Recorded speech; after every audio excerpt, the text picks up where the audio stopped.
हरे हरे। प्यारे भक्तों, आज हम सुनेंगे माघ मास की पौराणिक कथा अध्याय 10। तो आइए सुनते हैं।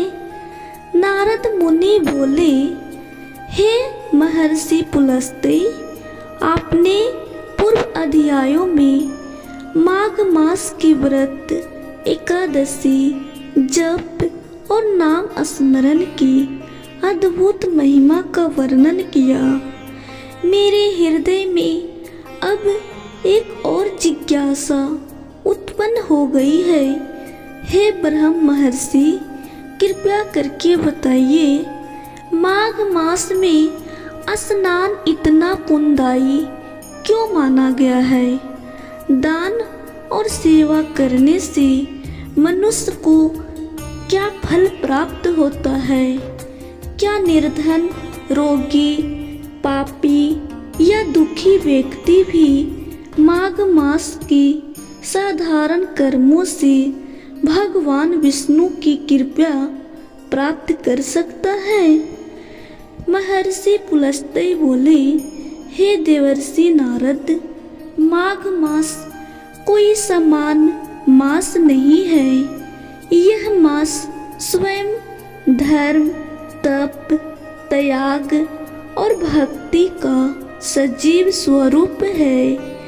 इस मास में ब्रह्म मुहूर्त में स्नान, भगवान विष्णु का स्मरण, यथाशक्ति दान, दीन दुखियों की सेवा अक्षय पुण्य प्रदान करती हैं, जिसका फल नष्ट नहीं होता।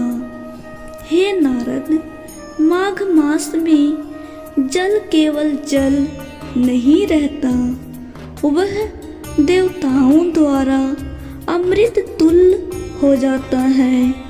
जो व्यक्ति गंगा, यमुना, सरस्वती, गोदावरी, नर्मदा या किसी भी पवित्र नदी में माघ मास में श्रद्धा और नियम से स्नान करता है, उसके जन्म जन्मांतर के पाप नष्ट हो जाते हैं। देवता स्वयं उसे आशीर्वाद देते हैं। उसके जीवन में शांति और वैराग्य उत्पन्न होता है।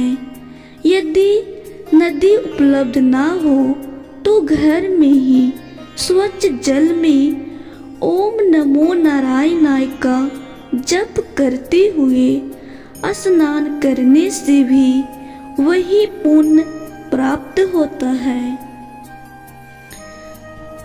अब मैं तुम्हें, हे नारद, एक ऐसी दिव्य कथा सुनाता हूँ जो यह प्रमाणित करेगी कि माघ मास में किया गया छोटा सा दान भी अनंत फल देता है। प्राचीन काल की बात है। अवंती नगरी में माधव नाम का एक निर्धन ब्राह्मण रहता था।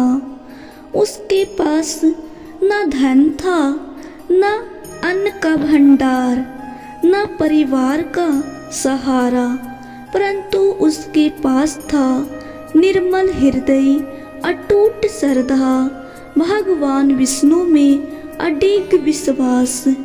वह प्रतिदिन फटे वस्त्र पहनकर भगवान विष्णु का नाम जप करता और जो थोड़ा बहुत मिलता उसी में संतोष करता। जब माघ मास आया, माधव ने गंगा तट पर खड़े होकर संकल्प लिया, हे नारायण, मेरे पास धन नहीं, पर मेरी भक्ति सच्ची है। मैं प्रतिदिन माघ स्नान करूँगा और यथाशक्ति दान अवश्य करूँगा। माधव प्रतिदिन ब्रह्म मुहूर्त में उठता, कपकपाती ठंड में गंगा नदी में स्नान करता। ठंड से शरीर कांपता, पर मुख पर अपूर्व शांति रहती। वह कहता, हे प्रभु, यह शरीर नश्वर है, पर आपकी भक्ति अमर है। एक दिन एक भूखा साधु माधव के द्वार पर आया। माधव के पास केवल एक ही रोटी थी। क्षण भर उसने सोचा, फिर आंखें बंद कर वह रोटी साधु को दे दी। माधव स्वयं भूखा रह गया, पर हृदय आनंद से भर गया। साधु की आंखों से आंसू बह निकले। उन्होंने कहा, वत्स, तूने माघ मास में अन्न दान किया है, तेरे लिए स्वर्ग, वैकुंठ और मोक्ष का द्वार खोल देगा। यह कहकर साधु दिव्य प्रकाश में लीन हो गए। कुछ समय पश्चात माधव ने शरीर त्याग दिया। यमदूत आए, पर उससे पहले विष्णु दूत प्रकट हो गए। उन्होंने कहा, यह माघ स्नान करता दानवीर और विष्णु भक्त है। माधव की आत्मा दिव्य विमान में बैठकर वैकुंठ धाम चली गई। देवताओं ने पुष्प वर्षा की और स्वयं श्री हरि ने उसे अपने चरणों में स्थान दिया। महर्षि पुलस्त्य बोले, हे नारद, माघ मास में स्नान, दान, सेवा, संयम, विष्णु भक्ति मनुष्य को राजा से भी महान बना देता है।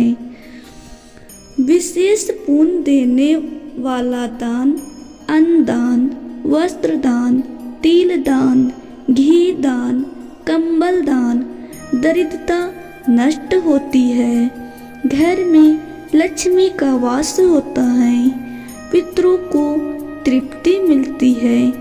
जो व्यक्ति माघ मास में इस अध्याय 10 का श्रद्धा से पाठ या श्रवण करता है, उसे रोग, भय और शोक नहीं सताते। उसके कुल का उद्धार होता है। अंत में वह विष्णु लोक को प्राप्त करता है। इस प्रकार माघ मास का पौराणिक कथा अध्याय 10 समाप्त हुआ। अगर आपको मेरी वीडियो अच्छी लगी हो तो प्लीज़ लाइक, सब्सक्राइब और शेयर ज़रूर कीजिएगा। अब हम मिलते हैं अगली वीडियो में।